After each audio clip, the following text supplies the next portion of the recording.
अस्सलामुअलैकुम। मोहम्मद अजहर सिद्दीक अपने programme political diaries के साथ हाजिर खिदमत है। इतवार का दिन है, सुबह ये प्रोग्राम आप देख रहे होंगे। कल रात में इमरान खान साहब से पूरे केसेस और बाकी चीज़ों के हवाले से बड़ी तफसीली बात हुई।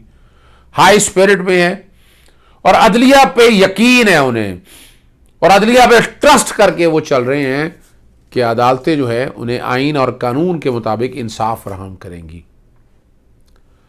और उसके लिए बाकायदा फवाद चौधरी के लिए बाकायदा उन्होंने एक रिक्वेस्ट भेजी चीफ जस्टिस साहब को, और उम्मीद है आप लोग भी बाकायदा सिर्फ इस वक्त इशू है टॉर्चर से हवाले से कि तशद्दुद नहीं होना चाहिए।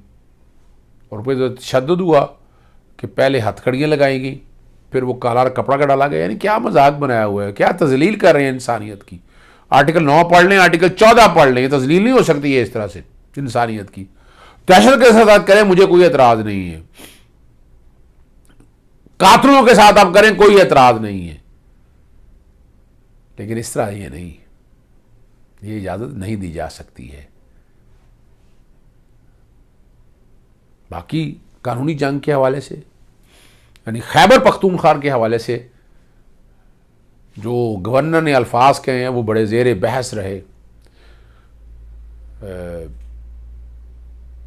चीफ जस्टिस मुनीर का जिक्र आया, 200 केस का जिक्र आया, तारीखी तौर पर कई ऐसे केसेस हैं जिनका बहुत जिक्र आया, जिनमें बहुत सी गुफ्तगू हुई, बहुत सी ज़ेर बहस चीज़ें आई हैं। इमरान खान साहब हर केस में बाकायदा ना सिर्फ अदालतों में पेश होंगे जहाँ जहाँ पेश होना है, और जहाँ जहाँ अदालत के हवाले से कानूनी जंग जो है ना, कानूनी जंग जैसे मैंने आपको पहले भी बताया था, भी बताया, चलो कानूनी जंग अब आगे चलेगी। या कानूनी जंग होगी या सड़कों पे जंग होगी। सड़कों पे भी इमरान खान साहब लड़ने के लिए तैयार हैं, और कानूनी भी वकला की टीम जो सारी है वो तैयार है। ख़ास तौर पर मंडे वाले दिन आपको पता है पंजाब में इलेक्शन कराने के हवाले से तारीख का केस लगा हुआ है, और उसमें प्रिंसिपल जो सेट होगा वो खैबर पख्तूनख्वा में भी अप्लाई होगा। लेकिन खैबर पख्तूनख्वा के अंदर भी नोटिस बैकग्राउंड पे चल रहा है, जो दे दिया पहले गवर्नर को दिया, और उस गवर्नर ने कोई अभी तक डेट नहीं दी है, और फिर उसके बाद लिख दिया सदर पाकिस्तान को और वज़ीर आज़म को कि आइन के आर्टिकल 105 के तहत इलेक्शन की डेट पूरी सुनाए। सेक्शन 57 भी आज बैकग्राउंड पे, इलेक्शन एक्ट बैकग्राउंड पे चल रहा होगा, जिसमें पूरा प्रोसीजर दिया हुआ है। 54 दिन का ये सारा प्रोसीजर है, यानी आज डेट अनाउंस करते हैं तो 54 दिन। और अगर देखा जाए तो हाँ 12 तारीख को डिज़ोल्व हुई है, तो आज 29 है, 17 दिन गुजर गए। 17 और 54 अगर आप ऐड कर लें तो ये तकरीबन 71 दिन बनते, तो 19 दिन का एक गैप सिर्फ आपने। और इलेक्शन कमीशन ने 9 से 13 अप्रैल तक की डेट दी हुई है। पाकिस्तान तहरीक इंसाफ ये पटिशन बाकायदा खैबर पख्तूनख्वा या पेशावर हाई कोर्ट में भी दायर करेगी, और उसमें रिज़ल्ट भी सारे उस हवाले से देखे जाएंगे। हाँ, अगर एक बड़ी ज़बरदस्त खबर है जहाँ जो इमरान खान ने आसफ ज़रदारी पर संगीन इल्ज़ाम, पीपल्स पार्टी ने नोटिस भेजने का ऐलान कर दिया। नोटिस मिले कख ना लिया या कुछ ना मिला, संगीन इल्ज़ाम के बाद लीगल नोटिस भेजने का ऐलान कर दिया। प्रेस कॉन्फ्रेंस करते हुए पीपल्स पार्टी रहनुमा जो है नैयर बुखारी ने कहा कि वो इल्ज़ाम लगाना ना जैसे भी है, लेकिन नज़र तो आ रहा है ना कि ऑपरेशन रजीम चेंज के इन्होंने की, कौन फ्रंट लाइन पर खेले, आसफ ज़रदारी एस्टैब्लिशमेंट के साथ चल रहे हैं। ये तो बड़ी बात है तौर पर बात है, और एस्टैब्लिश के साथ खिलाड़ियों के तौर पर बिलावल को तैयार कर रहे हैं। आप देखिए उनके लिए ग्राउंड तैयार हो गई है, बलूचिस्तान में उनके लिए हालात बेहतर हैं। कराची में आपने ये पोजीशन सारी देख ली है, आप सिर्फ देख लें यहाँ से अपना ख़ास तौर पर बल्दियाती इलेक्शनों के रिज़ल्ट से आपको अंदाज़ा हो जाना चाहिए क्या है। और पंजाब में इंटरफेरेंस करके पंजाब में अपनी मर्जी के जो निगरान काबीना है, बंदे देख लें आप, जो आसफ अली ज़रदारी के कहे हुए बंदे लगाए गए। यानी ये कहना कि होल्ड नहीं है और वो किसी एजेंडे के तहत आएंगे, वो तो आप लोगों को पता चल ही जाएगा कि क्या होना है क्या नहीं होना। अरे इमरान खान तो इल्ज़ाम वापस नहीं लेंगे, चूँकि इस पर काफ़ी एविडेंसेस मौजूद है उनके पास, आने वाले दिनों में सारी रिकॉर्ड के ऊपर रखी जाएगी। और वो दोनों रहनुमा जो भी बात करनी है करते रहें। हम चलते हैं आपको आगे,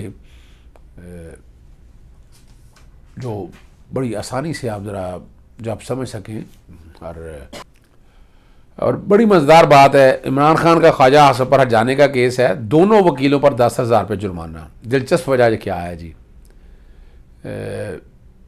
11 फरवरी तक समाअत मुलतवी कर दी है। एडिशनल डिस्ट्रिक्ट सेशन जज उम्मीद अली बलोच ने इस्तदा की क्या ख्वाजा आसफ के वकील की भतीजी की शादी है, समाअत 11 फरवरी तक मुलतवी की जाए। जिसमें सेशन जज ने मास्क दिए कि 11 साल से केस चल रहा है, आज जिरा के मौके पर अल्तवा की दरख्वास्त दे दी गई है और ये इजाज़त तो फिर इस तरह नहीं दी जा सकती है ना, मंजूर कर ली इस्तदा, लेकिन कहा 10,000 रुपये जुर्माना अदायद होगा। और सेशन जज ने इमरान खान के वकील की भी 10,000 रुपये जुर्माना कहा और वजह बताई कि आपने समाअत मुलतवी करने की मुखालफत नहीं की। बड़ी मज़ेदार बात है। इसलिए गफलत में आप भी बराबर के शरीक है और कहा कि आपको जुर्माना आयद करने पर एतराज़ है, इस फैसले को चैलेंज करें। यानी ये भी सेशन जज साहब ने कमाल ही कर दिया, भैया आपने उस पर तारीख दी है, उस पर अब उस पर एतराज़, भैया आप जब खुद जुर्माना कर रहे हैं तो दूसरे वकील ने क्या कहना है इस बारे में, ठीक है ना जी। और पीटीआई चेयरमैन 11 फरवरी को वीडियो लिंक के लिए दस्तयाब होंगे और अदालत ने भी 11 फरवरी तक ये समाअत जो है वो मुलतवी कर दी है। मरियम पाकिस्तान पहुंच चुकी हैं और मैंने तो कुछ सारा कुछ अपनी आंखों के सामने देखा है और वो कई आपको बैकग्राउंड पे वो चल रही होंगी, फ्लाइंग कोचें, वैनें, जिन जिन को एमपीए एमएनए का टिकट था उनको टास्क दिया गया। यानी नजर आ रहा है ना, यानी इमरान खान क्राउड पुलर तो है, वो लोग खुद पहुंचते हैं, गाड़ियों में नजर आएंगे, मोटरसाइकिलों पे नजर आएंगे, लेकिन यहां रेंट ए क्राउड, फिर किराए पे लेके आना, वो सारा आप लोगों ने सारा देख लिया कि वहां से चल के दुबई में आना। दुबई में क्या करने आई थी, दुबई में क्या ठहरी, ये भी आपके सामने है। फिर वो सर्जरी वाली बात भी आप लोगों के सामने आ चुकी है। फिर जब लाहौर में पहुंची तो लाहौर में भी जाती उम्र में बड़ा, यानी वो अपने आप को फिर वही पता ही कोई बहुत बड़ा इनकलाबी शो करने की कोशिश कर रहे हैं। इनकलाबी नहीं है, वो हो चुका है, जो इनकलाब निकलना था उस गुब्बारे में से हवा निकल चुकी है। जनरल बादशाह वाले मामले में आपने जो कुछ भी कहना था वो आप लोगों ने सारा देख लिया, आप लोगों का किरदार सामने आ गया, एक एक चीज़ अब रिकॉर्ड के ऊपर सामने आ चुकी हुई है कि ऑपरेशन रजीम चेंज के ज़रिए एक डील के नतीजे में आप हुकूमत में आए हैं और आते ही आपने जो काम किए, जो मैं पहले दिन से कह रहा हूँ।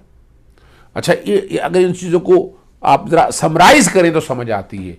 ट्रांसफ़र पोस्टिंग, अभी जो केयर टेकर सेटअप पंजाब में लगाया, ये उनकी मर्ज़ी का लगाया, ये सारा उनकी मर्ज़ी का, पीएमएलएन की मर्ज़ी का, पीडीएम की मर्ज़ी का, यानी वो सारे उन लोगों की मर्ज़ी का लगा। ये आपका एजेंडा उस वक्त से है जब 3 अप्रैल को असेंबलियाँ तहलील हुई, 9 अप्रैल को आप लोग आ गए और आके ये एजेंडा आपका ट्रांसफ़र पोस्टिंग का बड़ा लिखा पड़ा एजेंडा था। चेयरमैन नैब को तैनात करना था आपने, वो आपने तैनात किया। इलेक्शन कमीशन अपनी मर्जी के मेंबर लगाने थे, वो लगे आपके।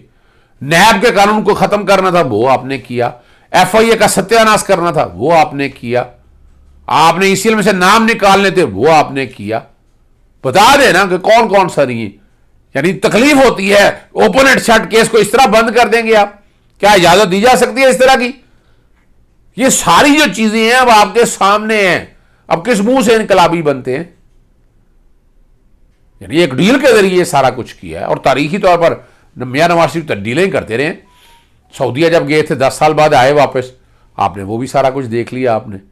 तो इस वक्त ये इनकलाबी बनना या दावे करना, सड़कों पे निकला, इलेक्शन लड़े ना, डरना क्यों है इस बात का? वो छोड़े इस बातों को, इस्तकबाल किया, इलेक्शन के लिए आए, आप मान लिया, बहुत लोग आगे आपके आए, इलेक्शन की तारीखों का ऐलान करें। केयरटेकर सेटअप को कह रहे सही ना, अभी आप लोगों ने पीडीएम की किसी जमातों ने कहा है आकर केयरटेकर सेटअप में इलेक्शन कमीशन को तारीखों का ऐलान करें, एक प्रेस कॉन्फ्रेंस करें ना, होल्ड करें प्रेस कॉन्फ्रेंस, आए सारे लीडर बैठ के अगर कहें, पर नहीं। आपने तो वो देखे जो इस्तीफे वापस लेना चाहते थे, वो आप लोगों ने पकड़ के इस्तीफे मंजूर कर लिए, जिमनी इलेक्शन का ऐलान कर दिया।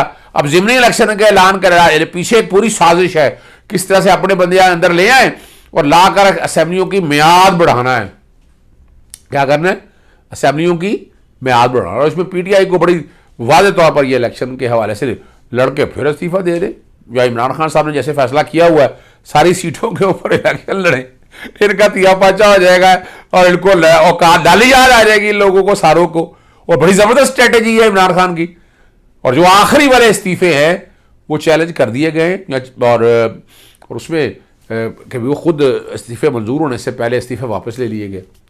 और वो वापस लेने का एक मकसद था, राजा रियाज की एक शख्सियत दिखानी थी, जो चेहरा दिखाना था, जो चेहरा सामने दिखा दिया है कि राजा रियाज की ये पोजीशन है। यहाँ अपोजिशन लीडर कहते भी शर्म आती है, टू मरने का मकाम है। अभी तक कोई काम अपोजिशन लीडर ने किया हो, कोई एक काम आपको नजर नहीं आएगा कि अपोजिशन लीडर ने आइन और कानून के मुताबिक कोई काम किया हो। वो एक एजेंडे के तहत बैठा हुआ है और वो एजेंडा पूरा कर रहा है। इसीलिए पाकिस्तान तहरीक-ए-इंसाफ ने सुप्रीम कोर्ट में आइनी दरख्वास्त दायर कर दी, जिसमें बाकी सारा प्रोसेस, इलेक्शन कमीशन के मेंबरान और अपोजिशन लीडर की भी तैनाती चैलेंज की। मैं तो ऑलरेडी लेकर चल रहा हूँ, मैं तो बड़े अरसे से ये चीज़ें सारी अदालत के सामने रखी हुई हैं और मेरी पूरी कोशिश है कि ये सारा कुछ रिकॉर्ड बी केप्ट क्लीन, सामने आना चाहिए और एक एक चीज़ आप लोगों के सामने आएगी, अंदाजा हो जाएगा। अब वो लंदन प्लान बैठ के डर के भाग के यहाँ आके, जब वहाँ गिरफ्तारियाँ मतलूब थी, लंदन के अंदर चांसेस थे वो तस्लीम हैदर वाले, तारक चौधरी वाले मामले में भाग के पाकिस्तान में आ गए। हाँ, एक बात तो बताना और भूल गया, वो तारक भट्ट, नासिर भट्ट और नासिर जंजुआ वो दिहाड़ी लगाने के लिए फिर रहे हैं, पंटर बने हुए हैं, मार्केट में केसेस ढूंढ रहे हैं कि पैसा कैसे बनाना है, और they are making hell of money. आने वाले दिनों में आपके सामने चीजें आ जाएंगी।